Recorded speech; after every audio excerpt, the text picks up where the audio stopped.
One stormy night, when the rain poured down and the cold wind blew, the engine started hard to sleep. What we need, suggested Toby, is to listen to a story. A mysterious story, said Percy. But, added Duck, it must have a happy ending.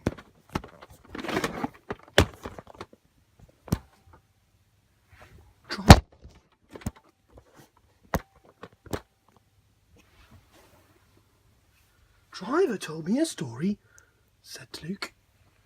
So everyone listened.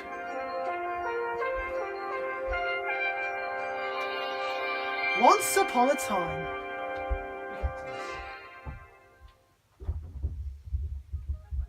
Fergus, a small railway traction engine, works on the island of Sodor. One day he was on his way to the quarry. He had a special job to do for the Fat Controller. "Hello," whistled Thomas. "Where are you going?"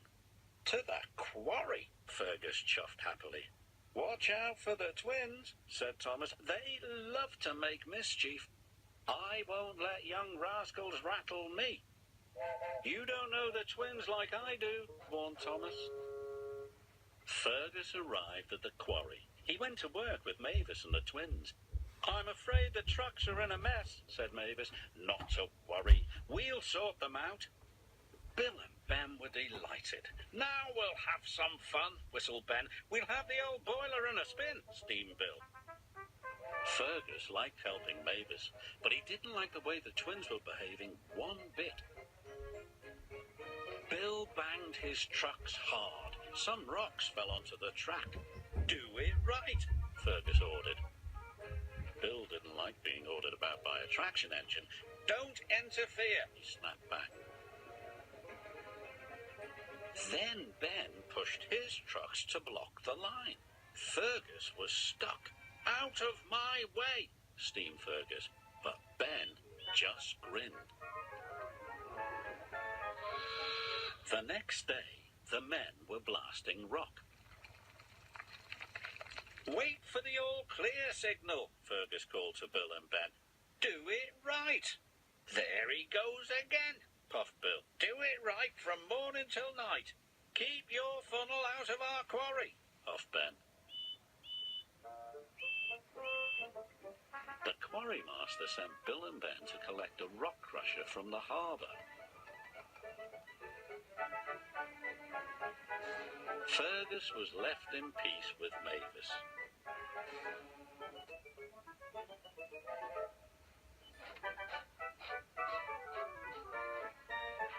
The twins were still thinking about Fergus. "He's just an old fusspot," said Bill. "He's always saying, 'Do it right.'" "Well, the next thing he tells us to do," wheezed Bill, "we'll do it wrong." They laughed. "Ah!"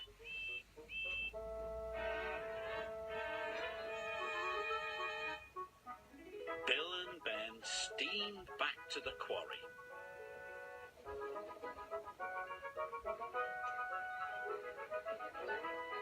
The rock crusher was heavy, shaking the rails as they went.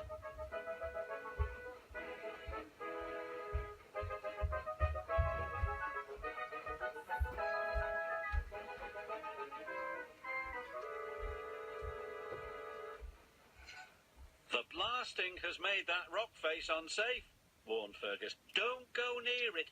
Do it right." But the twins took no notice of Fergus and were very naughty. As roughly as they could, they rattled the load towards the cliff. "Look out!" cried Fergus, and he rushed forward and bumped Bill and Ben out of the way. His driver jumped to safety as the rocks began to fall, but Fergus was covered in rocks right up to his funnel.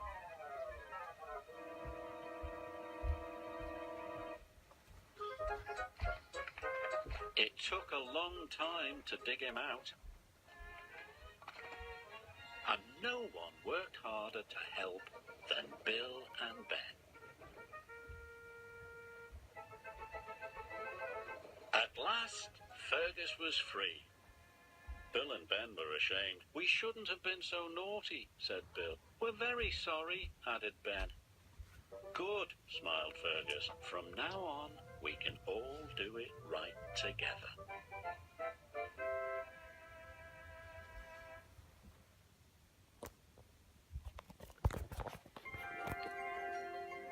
That's not a happy ending! Exclaimed Percy.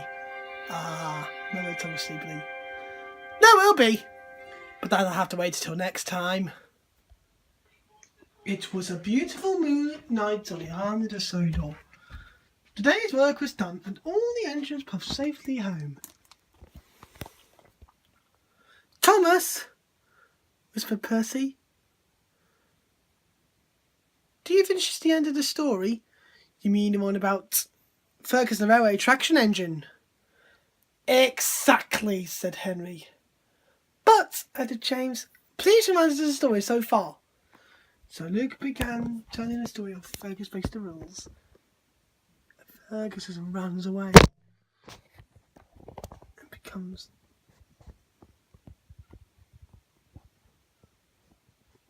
the pride of the cement works. And so Luke tells the story of Fergus breaks the rules to Fergus' railway traction engine. And the story he told.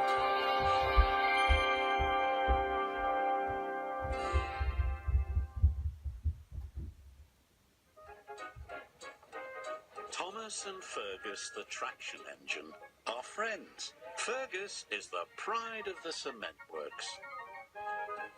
He knows all the rules and obeys them. One day, the Fat Controller brought devious Diesel to the cement works. "I need Diesel to help for a while. Please show him around." "Yes," said Fergus unhappily. He knew that Diesel could be trouble. Later, Diesel was being careless. "Not like that," snapped Fergus. "Do it right." "Don't interfere," sneered Diesel. "You don't know the rules," retorted Fergus. Diesel was very annoyed with Fergus and started plotting a devious plan. Later that day, he pretended to have news for Fergus. "The Fat Controller wants you to work at the smelters." "Me? But I'm the pride of the cement works." "Not anymore. The Fat Controller says I'm better than you, so I'm going to stay here." "It's not fair. I love working here." But he knew that really useful engines have to do as they are told.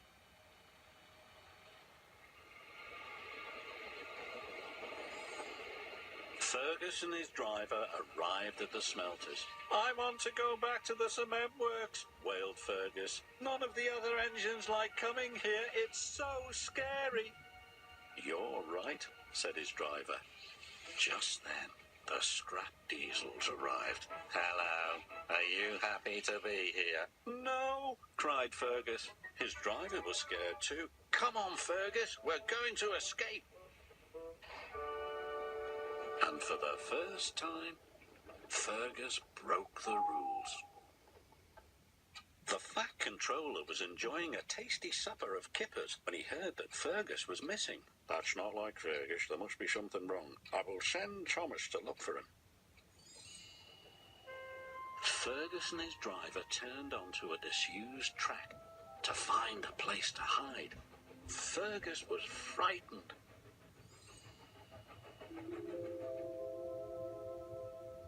So was Thomas. He puffed up and down the line. He couldn't see Fergus anywhere. "We could search the old mine track," said his driver. "That line is dark and spooky," whispered Thomas, but he had to be brave and find Fergus.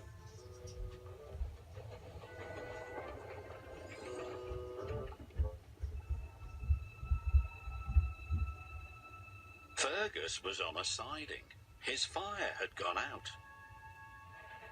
Then it happened. "It's an engine," he cried. "Fergus," whistled Thomas, "whatever are you doing out here?" Hiding.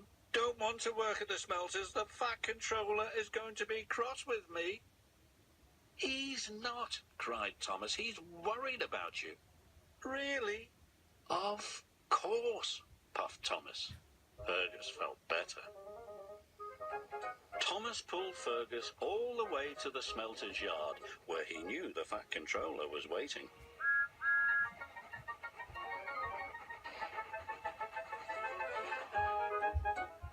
Fergus, explain yourself. I ran away. It's scary here. Diesel told Fergus that you wanted him at the smelters forever, said Thomas. Nonsense, Fergus. You are the pride of the cement works. I shall send Diesel to the smelters, and you can go back to the cement works tomorrow. Oh, thank you, sir, said Fergus happily.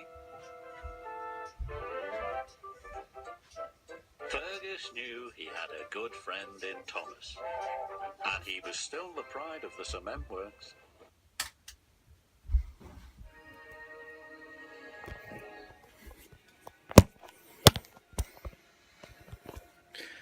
And that, said Luke, is the whole story. Did you like it?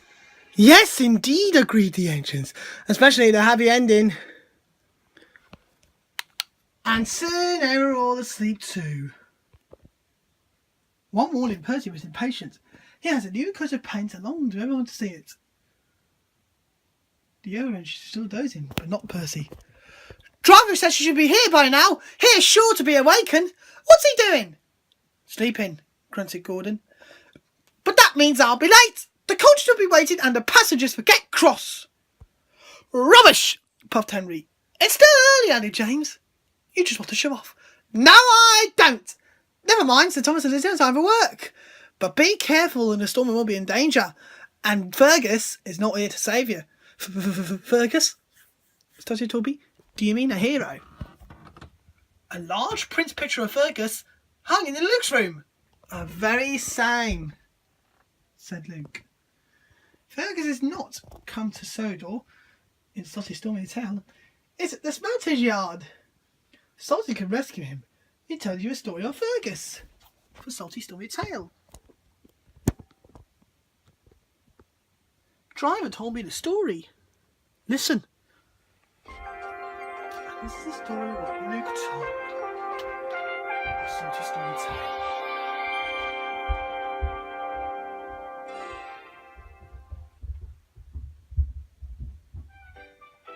The engines love working when the sun shines. One day, Thomas and Percy were helping Salty at the docks, but Salty was worried. It may be sunny now, matey, but there be a storm coming. It may be sunny now, matey, but there be a storm coming.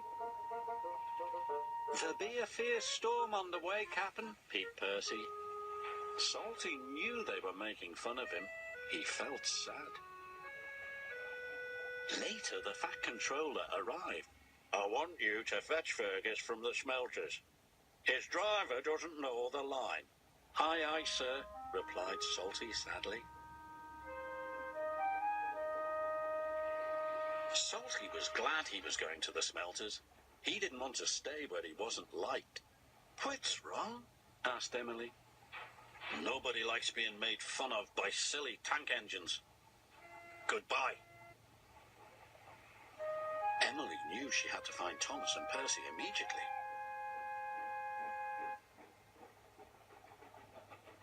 Those be dark clouds, matey, whistled Thomas. There be a fierce storm on the way, Captain, peeped Percy. Emily was cross. It's no nice to copy the way others speak. You hurt Salty's feelings. We were just having fun, said Percy. We'll say sorry to him, added Thomas.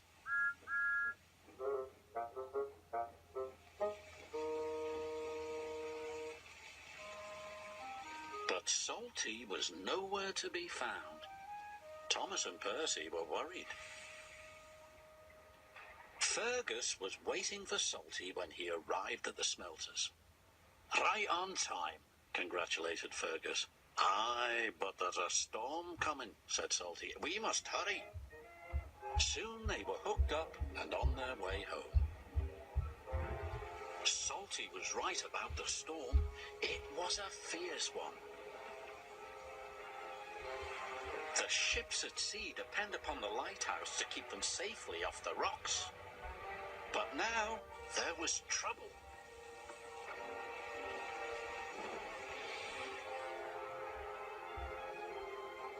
The lighthouse lamp has gone out, cried the captain.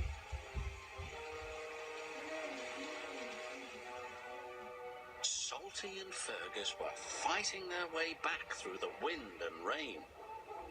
Then Salty saw a lantern ahead.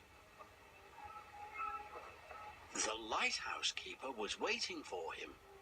Our lighthouse lamp has gone out. Our generator has broken.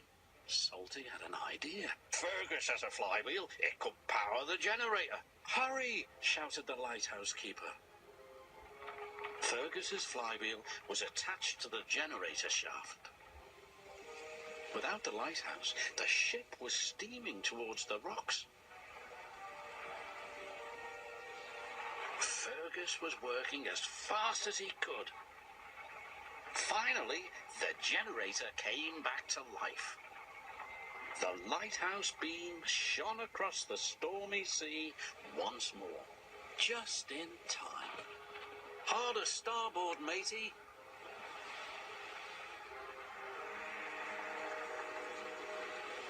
Salty's idea had saved the day. Fergus worked hard until first light. The next morning, Salty and Fergus chugged back to the docks. They were surprised to see a crowd waiting for them. "Thank you," said the captain. "You saved our ship." "Well done," boomed the Fat Controller. Salty was very proud. "We're sorry if we hurt your feelings," puffed Thomas. "We were only copying you because we think you're grand." "Then say no more, me hearties," replied Salty happily. Now they will all work together and have fun together, as good friends should.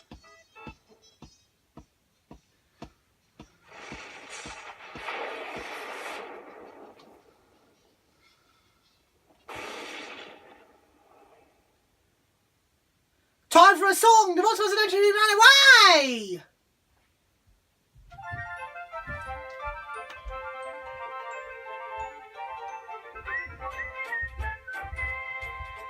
Once was an engine who ran away, just up and went.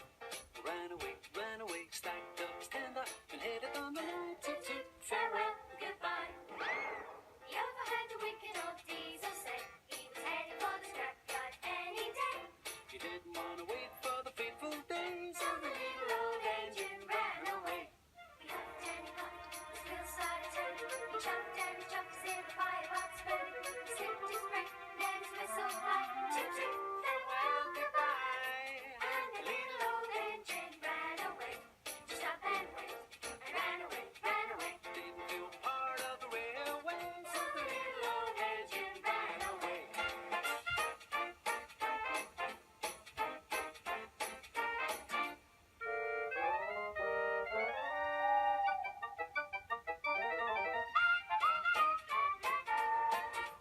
When the other engines heard he'd gone, they felt so sad 'cause they knew he had gone it wrong. No matter what Diesel had to say, so top of the hat as the final say. So he thought and he thought, where could he go? Some search high, the other search low.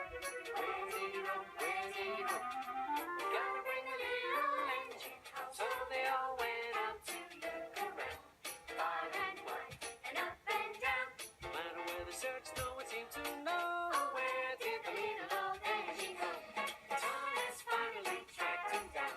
He was cold and blue and all alone. told him he was needed back urgently? Me? Really? Yes, you silly engine. 'Cause he's the pride of the railway. So he huffed and he puffed, his wheels started turning. He chuffed and he chuffed, The little firebox burning. He slipped his brake and he was on his way.